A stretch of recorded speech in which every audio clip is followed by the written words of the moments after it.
Assalamualaikum warahmatullahi wabarakatuh. Saya Putri Syahrani Ramadan. Di sini saya akan menjelaskan materi Ekonomi SMA kelas 11, yaitu Kerjasama Ekonomi Internasional. Nah, ada 4 hal yang akan kita bahas. Yang pertama, definisi. Apa yang dimaksud kerjasama ekonomi internasional? Yang kedua, manfaat. Apa ya manfaat dari kerjasama ekonomi internasional? Yang ketiga, bentuk. Apa saja bentuk-bentuk kerjasama ekonomi internasional? Dan yang keempat, lembaga-lembaga, yaitu apa saja lembaga-lembaga kerjasama ekonomi internasional. Yuk langsung aja kita bahas. Tiap negara memiliki kondisi geografis dan sumber daya manusia yang berbeda-beda. Karena itu, satu negara tidak dapat memenuhi kebutuhannya sendiri. Inilah kemudian yang menjadi salah satu faktor pendorong bagi negara-negara untuk melakukan kerjasama ekonomi internasional. Kerjasama ekonomi internasional adalah kerjasama yang menunjukkan hubungan antara negara dalam bidang ekonomi dengan dasar kepentingan tertentu untuk dapat meningkatkan kesejahteraan ekonomi, pertumbuhan ekonomi, dan peningkatan struktur kegiatan ekonomi nasional. Tahukah kamu, ada berbagai macam bentuk kerjasama internasional, di antaranya adalah kerjasama di bidang politik, sosial, pertahanan dan keamanan, kebudayaan, serta ekonomi. Tujuan kerjasama ekonomi internasional. Tujuan yang pertama yaitu memenuhi kebutuhan dalam negeri akan barang atau jasa. Dengan begitu, maka negara akan memperluas pasar hasil produksi barang dan jasa atau memajukan perdagangan dunia. Yang kedua, mendorong peningkatan produktivitas hasil produksi. Yang ketiga, memperluas lapangan kerja. Yang keempat, menambah devisa negara. Yang kelima, mempercepat pembangunan ekonomi dunia. Dan yang keenam, meningkatkan kualitas hidup bangsa-bangsa di dunia. Manfaat kerjasama ekonomi internasional. Manfaat yang pertama yaitu memperkuat dan meningkatkan kerjasama ekonomi, perdagangan, dan investasi di antara para anggota. Yang kedua, meliberalisasi secara progresif dan meningkatkan perdagangan barang dan jasa, serta menciptakan suatu sistem perdagangan yang transparan dan mempermudah investasi. Yang ketiga, menggali bidang-bidang kerjasama yang baru dan mengembangkan kebijakan yang tepat dalam rangka kerjasama ekonomi di antara para anggota. Yang keempat, memfasilitasi integrasi ekonomi yang lebih efektif dari para anggota dan menjembatani kesenjangan pembangunan ekonomi di antara para anggota. Bentuk-bentuk kerjasama ekonomi internasional. Kerjasama ekonomi ini terbagi ke dalam 4 kategori, yaitu kerjasama ekonomi bilateral, regional, multilateral, dan antarregional. Yang pertama, kerjasama ekonomi bilateral adalah kerjasama ekonomi yang melibatkan dua negara dan bersifat saling membantu. Contohnya, kerjasama ekonomi antara Indonesia dengan Malaysia, Indonesia dengan Inggris, Indonesia dengan Amerika, Indonesia dengan Australia, dan sebagainya. Yang kedua, kerjasama ekonomi regional adalah kerjasama ekonomi di antara beberapa negara yang berada di kawasan tertentu. Contohnya ASEAN, Uni Eropa, EFTA, APEC, AFTA, dan sebagainya. Yang ketiga, kerjasama ekonomi multilateral atau internasional adalah kerjasama ekonomi yang melibatkan banyak negara dan tidak terikat oleh batas regional atau wilayah atau kawasan tertentu. Contohnya kerjasama antara Indonesia, Jerman, Prancis, Jepang, Inggris, Korea, Cina, Rusia, Singapura, dan sebagainya. Yang keempat, kerjasama ekonomi antarregional yaitu kerjasama ekonomi di antara dua kelompok ke kelompok regional. Contohnya kerjasama antara Uni Eropa dengan ASEAN. Selanjutnya, lembaga-lembaga kerjasama ekonomi internasional. Berikut ini adalah contoh lembaga-lembaga kerjasama ekonomi internasional. ASEAN, Association of Southeast Asian Nation atau Persatuan Negara-Negara Asia Tenggara. ASEAN merupakan suatu kerjasama negara-negara untuk kestabilan politik, ekonomi, dan sosial budaya.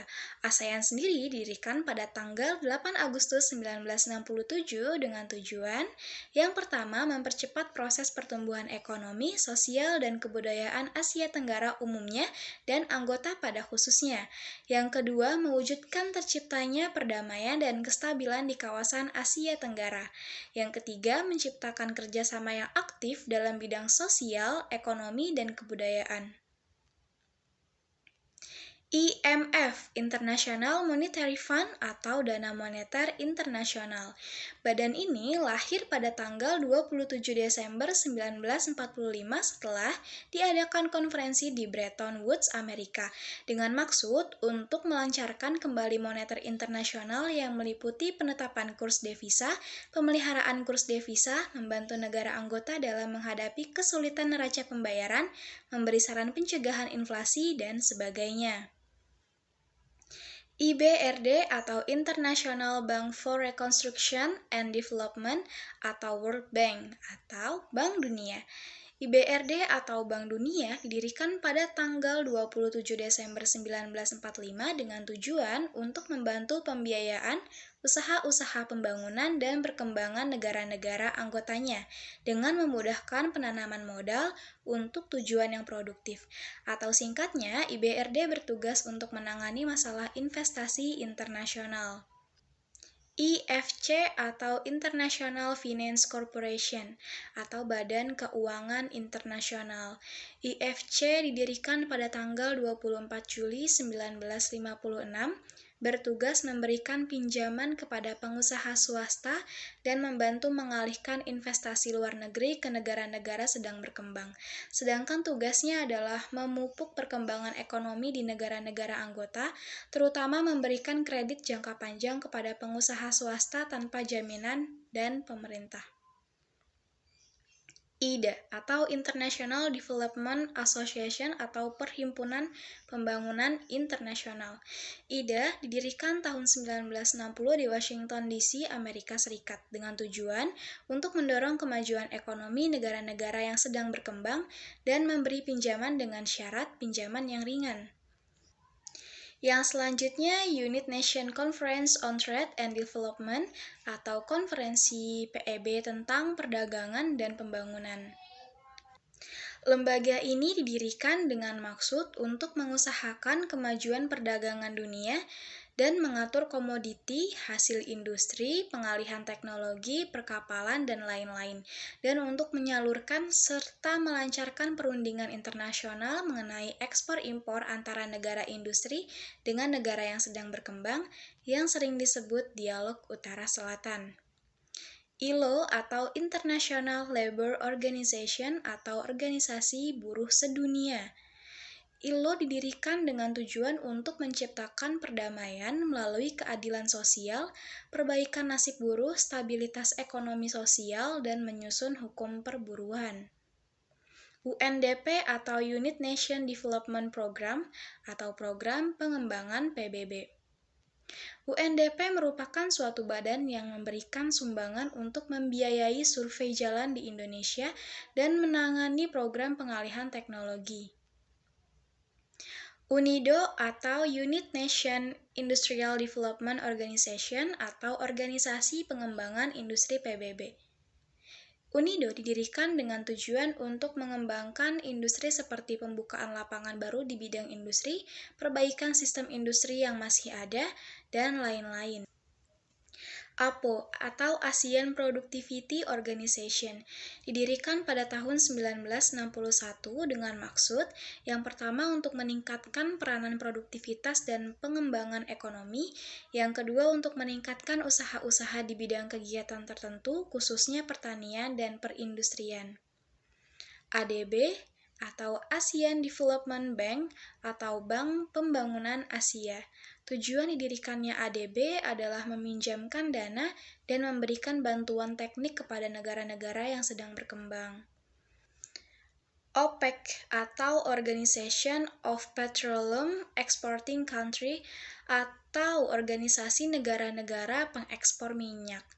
OPEC sendiri didirikan pada tahun 1960 dengan tujuan yang pertama menghimpun negara-negara penghasil dan pengekspor minyak, yang kedua menjaga kestabilan harga minyak, yang ketiga menghindarkan persaingan antara negara-negara penghasil minyak, yang keempat berusaha untuk memenuhi kebutuhan minyak di seluruh dunia. Selanjutnya APEC, ASEAN Pacific Economic Cooperation. APEC didirikan pada bulan November 1989 yang merupakan gabungan negara-negara Asia Pasifik atau Selatan, yaitu negara yang sedang berkembang, dengan tujuan untuk memperbaiki dan meningkatkan keadaan ekonomi negara anggotanya. Untuk mencapai tujuan tersebut, maka kerjasama APEC dewasa ini mencakup 3 program kegiatan utama. Yang pertama, program yang berkaitan dengan upaya liberalisasi perdagangan. Yang kedua, program yang memberikan perhatian terhadap upaya untuk memperlancar kegiatan perdagangan dan investasi atau Trade and Investment Facilitation Program. Yang ketiga, program kerjasama pembangunan atau Development Cooperation Program, diantaranya termasuk program bantuan teknik. AFTA atau ASEAN Free Trade Area atau Kawasan Perdagangan Bebas Asia Tenggara. AFTA sendiri merupakan organisasi perdagangan bebas ASEAN dengan maksud untuk mengantisipasi dalam menghadapi era perdagangan bebas dunia. NAFTA, North American Free Trade Agreement atau Persetujuan Perdagangan Bebas di Amerika Utara.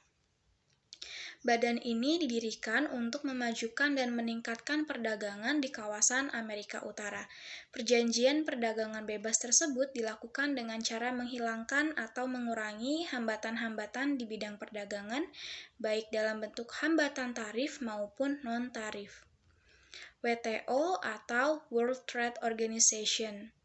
WTO sama dengan GATT, General Agreement on Tariff and Trade. GATT merupakan organisasi perdagangan dunia, didirikan tahun 1947 dan bermarkas di Havana, yang kemudian diganti WTO sejak tahun 1995. Tujuannya yang pertama menghapus rintangan terutama masalah tarif dan bea masuk yang dapat menghambat perdagangan internasional. Yang kedua, menyelesaikan sengketa dagang yang terjadi di antara negara anggota. Group of Seven atau yang sekarang sudah berkembang menjadi Group of 20, ya G7 merupakan gagasan Presiden Prancis dan Kanselir Jerman pada tahun 1970.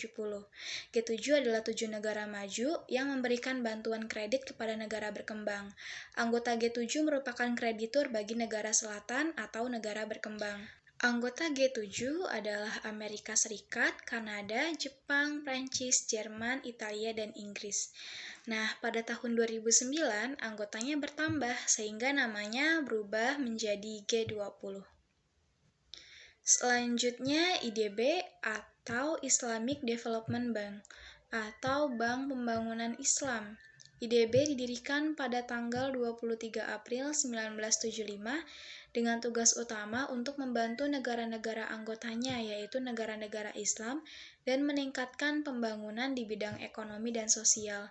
Iuran dan setoran anggota IDB dinyatakan dalam satuan ID atau Islamic Dinar. Selanjutnya ada ASEM atau Asia Europe Meeting.